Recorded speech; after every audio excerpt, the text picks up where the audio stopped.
কাজের জন্য বেসিক্যালি ত্রিপুরার জন্য যে ত্রিপুরা পুরো নর্থ ইস্টেই প্রচুর বৃষ্টি হয়, যেই কারণে বিটুমিনের রোড তৈরি করা হলে সেখানে রোডগুলো খুব তাড়াতাড়ি খারাপ হয়ে যায়। তার জন্য আমি নীতিন গাডকারিজিকে বলেছি যে আপনি নর্থ ইস্টে তো করুন, ত্রিপুরাতে আগামী টেন্ডারগুলি এনএইচের যতগুলো রোড হয় সেগুলো আরসিসি রোড করুন, তাতে আর মেনটেন্যান্সের দরকার পড়ে না। কমসে কম 10-15 বছর 20 বছর রোডগুলো ঠিক থাকবে।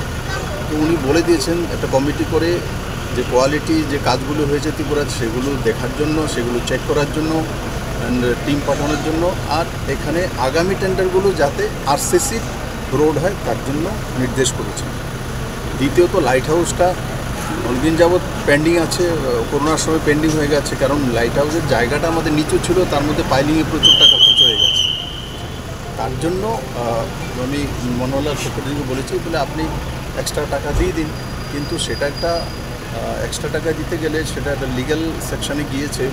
তো লিগ্যাল সেকশনতে ক্লিয়ারিটি আসার পর সেখানে এক্সট্রা টাকাটা দিয়ে দিলে লাইট হাউসটা করিয়ে গেলে 1000 মানুষের, গরিব মানুষের ঘর হয়ে যাবে।